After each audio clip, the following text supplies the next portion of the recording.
大家好，我係貓哥啊，係啦，你哋咧就好想我去開馬來西亞嘅特別版啊，嗱，hold 一 hold 住先，我會開嘅，今個禮拜會出嘅。嗱，咁喺開呢一部特別版之前咧，我就想開翻一部車啦。咁呢一部車咧，其實我一路好期待嘅一款車嚟嘅，就係 Aston Martin 啦。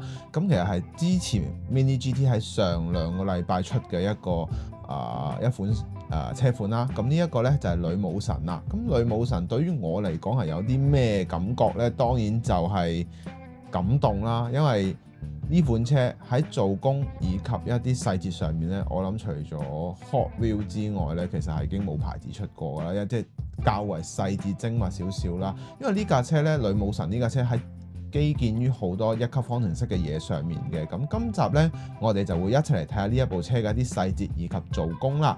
咁啊，記得喺影片開始之前咧 CLS 啦 ，and the English subtitle has now available. Please enable the English subtitle feature. Let's go.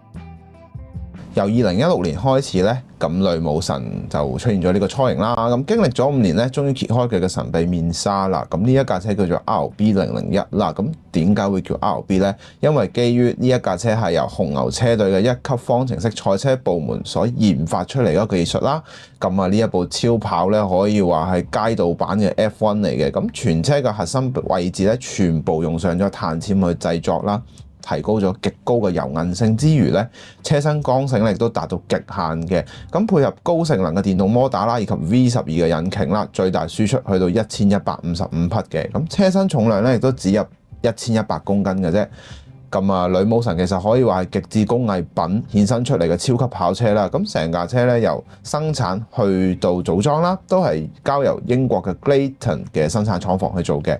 咁呢一部車亦都只有150部啦。咁啊，喺呢一部車交俾車主之前咧，其實要經歷咗2000個小時嘅測試嘅，包括由生產啦、組裝啦、測試啦，最後亦都會去翻英國嘅 Silverstone 嘅呢個賽車場咧去做一系列嘅測試之後咧，最後先會交俾車主嘅。咁當然咁樣嘅測試、咁樣嘅組裝、咁樣嘅材料，索價都唔平啦，去到250萬英鎊㗎啦。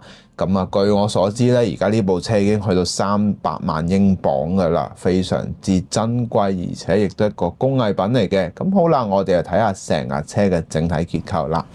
好啦，咁大家咧已經見到呢一部根本就係 F1 嘅賽道版本嘅車啦。咁嗱，簡單講少少先啦，大家見到呢部車非常之扁啦、闊啦。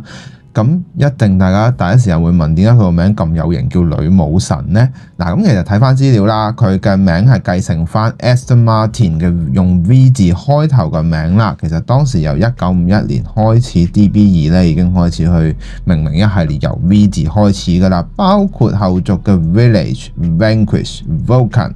咁呢一堆名咧亦都一路咁傳承落去，嚟到今代就叫女武神啦。嗱，咁整體嘅車身咧相當簡約，但係就帶有好多嘅空氣動力學嘅元素喺入面啦。咁 Mini GT 咧亦都將成架車咧去表現得非常之精緻，簡直同即係好似縮細版嘅工藝品一樣啦。咁喺顏色方面咧，就用上咗一個招牌嘅Aston Martin 嘅 AMR 嘅 Racing Green 啦，非常之正嘅。但喺金屬粒子方面咧，我相信啦，呢一個情況其實之前大家都有講過，喂，佢大細嘅粒子咧，其實基於廠方嘅要求啦。之前喺 interview 入面其實都有講過呢一個問題啦。咁今次咧，我相信亦都係廠方去想表達呢一隻顏色嘅獨特性啦，而選擇咗呢一隻配色上去嘅。嗱，實物睇咧就會較為鮮色啲啦。而喺影片睇咧就會較為淺色少少嘅。好啦，我哋先從車頭嘅部分講起先啦。咁其實整體嘅車頭部分咧，可以話係非常之有空氣動力學嘅線條啦。咁啊，亦都講翻啦。咁既然係紅牛車隊用嘅嘢，當然有大量嘅科技會見到喺佢嘅身上面嘅影子啦，包括相當纖幼嘅一個車頭嘅部分啦。非常之薄啦，兩邊凸起嘅車轆嘅輪拱嘅線條啦，較為簡約，但係睇落一啲都唔簡單。而喺車底嘅呢個位置呢，大家可以見到其實呢，如果大家晏啲我轉頭會拆開部車俾大家睇，大家就會見到呢一個好大嘅前擾流啦。咁呢一個亦都係 RB16嘅一啲科技亦都有灌注咗喺入面嘅，咁啊醖釀上大量嘅 F1 科技啦。咁嗱，值得留意嘅幾個部分嘅，第一點喺車頭燈嘅部分啦，咁相當之震撼嘅就係Mini GT 今次喺呢一個位置呢，佢可以做到咁晶瑩通透之外呢，喺內部嘅內膽部分呢，居然係有做到應該要有嘅細節。呢個係真係估你唔到嘅一個設計嚟嘅，亦都睇得出佢哋工藝嘅極限啦。咁啊，亦都符合到 Aston Martin 佢哋嘅期望啦。咁啊嗱，整體另一樣嘢就係兩邊嘅挑窿部分咧，係將氣流帶動去側邊嘅兩邊，我哋叫做side pod 嘅位置啦，類似係 side pod 嘅設計啦，去增加最強勁嘅下壓力啦。咁嗱，而整體嘅車，我哋叫做一體式嘅一個前面嘅部分啦，呈現咗一個水滴型嘅設計啦，而呈現到最大嘅文氏效應啦。咁如果有興趣嘅朋友可以睇下咩叫做文氏效應啦。咁簡單啲，即係用空氣動力去做到最大嘅下壓力啦。咁喺時速240嚟講咧，可以產生到1400公斤嘅下壓力，係相當之誇張嘅。根本現時冇一款車可以，即係現實嘅一啲街車係好難做到咁樣嘅數字啦。嗱，咁我哋側側地可以睇過啦，咁喺鏤空嘅部分咧，亦都做得非常之靚嘅，兩邊嘅位置非常工整啦，冇任何嘅邊緣有啲缺口嘅感覺啦，呢一種感覺係好重要，但係做得非常之靚嘅。好啦，叫得女武神呢，最重要嘅當然就係車側嘅一啲空氣動力殼嘅位置啦。大家可以見到其實真係呢一架車呢，大家如果有熟悉一啲利曼嘅車呢，你哋會覺得個感覺有啲似咩呢？有啲似 LMP1 級別嘅車嘅。咁冇錯啦，其實設計呢部車嘅時候呢，係參照翻 LMP1 嘅級數嘅性能嘅車去做一個設計嘅一個靈感來源嘅。咁兩邊嘅位置咧，為咗達到最低嘅風阻咧，甚至連隻鏡啊都冇用咗，而取而代之用上咗兩個斜 cam，令到車室內嘅位置咧可以符合翻街道啦。因為始終你喺街道會有好多唔同嘅，兩邊會有唔同車噶嘛，唔同你喺賽道上面啦。咁啊嗱，值得留意嘅部分當然有幾點嘅。第一點，大家一定會話喂，點解咧？佢呢一個位置買咗翻去嘅朋友就會覺得喂，點解呢啲碳纖維嘅位置咧會有啲怪怪地嘅？大家睇翻留意翻真車圖片咧，呢一個側裙嘅位置咧可以好考 Mini GT 嘅工藝㗎，因為其實咧從高光嘅位置睇到咧，佢係有1、2、3、4級嘅位置，再有凸起，跟住再屈翻入去嘅。無論喺印刷又好、水貼又好，或者各樣嘢嘅做工上面咧，要做到個包嘅貼服度咧，一啲都唔容易嘅喺呢一個位置，而且咧。碳纖嘅紋理咧，呢一度咧亦都用上咗兩種嘅唔同嘅效果。上面係 bearing bond， 下面就用翻傳統嘅碳纖紋理啦。咁呢個做得相當之唔錯嘅。另外值得留意嘅，今次喺做工上面咧 ，Mini GT 亦都有顧及到真係有真實還原到當時氣所帶動氣流嘅增加下壓力嘅呢一個向內屈少少嘅一個我哋叫做下壓片啦，即係增加下壓呢個氣流嘅動力片啦。咁呢一個位置咧亦都做得非常之靚嘅。個缺口位嘅空間感咧同真車亦都相若啦，唔會俾你感覺好似冇咗一忽咁嘅感覺嘅。最後一樣嘢，大家又會話喂，點解佢呢架車好似有個缺口咁㗎？其實佢係向內屈嘅，所以咧會有一個咁樣嘅接口位咧係好正常嘅。咁嚟到車頂嘅另一個部分啦，當然亦都係我自己比較中意嘅部分嚟嘅，就係呢一個進氣窿嘅部分啦。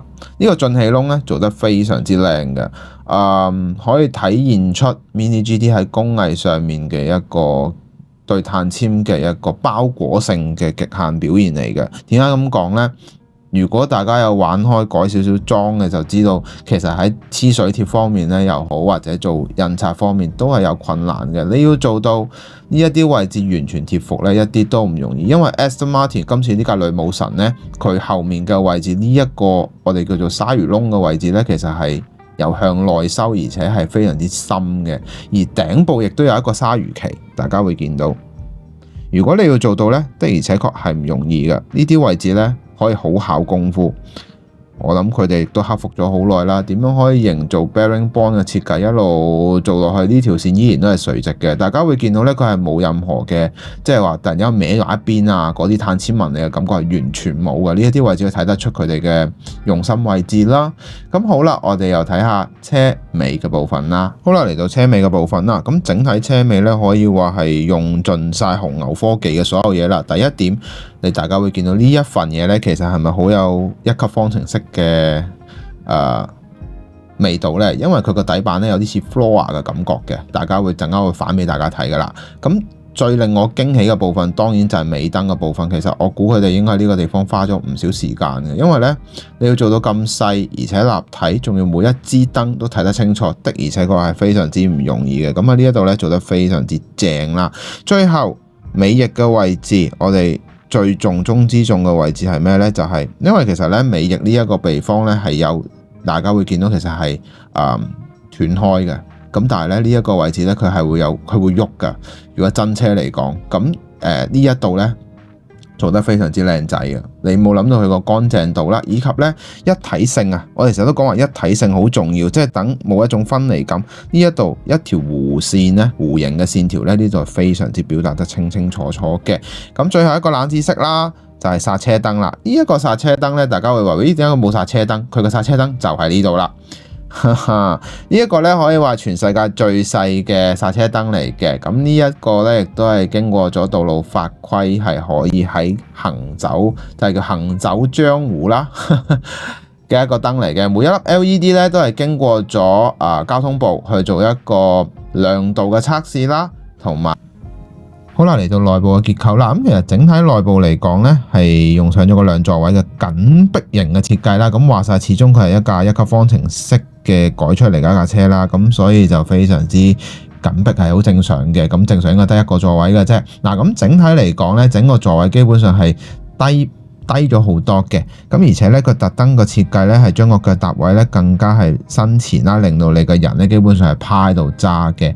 咁趴喺度揸會點啊？兩邊就會望唔到嘢啦。所以點解會用一個後車 cam 嘅設計？大家會見到兩邊會有兩個車 cam 仔嘅。咁啊呢一度你都睇得非常之清楚啦。咁啊嗱，整體嘅設計咧，基本上大家都睇到啦。最後點解佢有個咁大嘅熒幕呢？除咗提供一啲基本嘅資訊之外呢，亦都方便佢泊車嘅時候用嘅，因為真係都睇唔到嘢噶嘛。咁所以就方便佢哋用咯。咁啊，買得呢部車嘅人真係唔淨止你有咁上下嘅銀彈啦，最緊要咩？你又有咁上下嘅腰力同埋有咁上下嘅身體，你先可以揸呢部咁誇張嘅一部車啦。2年前做嘅一個改裝作品啦，就係 Valhalla 啦。咁呢架咧係來自於 Hot Wheels 啦。咁當時嚟講，女武神咧就仲未係出世啦。咁而設計咗呢一部車啦。咁講少少呢部 Valhalla 其實係第一次出現喺銀幕咧，大家嘅眼前咧，當然係一啲概念嘅車圖啦。而當時嚟講最特別嘅就係喺007 Spectre 入面咧 MI6 入面 Q。同007對話後面咧，就爬住一架 Valhalla。當時大家都估緊嗰部究竟係乜嘢車，其實就係 Valhalla 嘅車嚟嘅，一部銀色啦。咁我就將佢改翻做普通市面賣嘅嗰一款車啦。咁就用翻 Aston Martin 早期嘅 DB 系列嘅顏色啦。咁大家可以見到大家有啲乜嘢嘅唔同啦。好啦，嚟到今集嘅可購買指數啦。咁整體嘅車身線條嚟講，可以體現出 Mini GT 喺工藝以及設計上，仲有 Aston Martin 對於美感嘅一個英式嘅一個感覺啦，發揮到淋漓盡致嘅一個作品啦。所以我會俾佢9.8分嘅。咁再配上一架 Valhalla 啦，咁自己亦都係007嘅一個忠實 fans 嚟嘅。咁所以一定要收藏嘅款式啦。咁自己亦都好滿意今次 Mini GT 對於呢一部車啦，咁其後希望佢可以見到更加多唔同嘅款式啦。咁大致係咁啦，我哋去做總結啦。好啦，咁大家咧已經睇晒成條片啦。嗱，咁呢一部車咧，我亦都買多咗一部嘅。咁呢部咧，我會將佢轉翻007嗰一款嘅銀色啦 Valhalla 啦。咁啱啱喺車影片最尾咧，大家會見到兩部車拍埋，其實都真係幾似嘅。咁 Valhalla 可以話係當年嘅混能嘅超跑之一啦。咁呢一部更加係珍貴中嘅珍貴啦。咁兩部車都價值不菲啦。咁啊有機會擁有都真係啊車仔世界有得擁有已經好開心嘅事啦，因為真係要有心有力嘅廠先可以出到嘅。咁啊係啦，嚟緊就當然就係開特別版啦。咁啊頭炮當然都係 GTR 啦。咁啊記得留意啦。咁如果你覺得呢條影片好嘅話咧，希望你可以俾個 like 我啦。最緊要俾留言話俾我知你嘅諗法。最後歡迎訂閱我嘅頻道。咁我哋下集見啦，拜拜。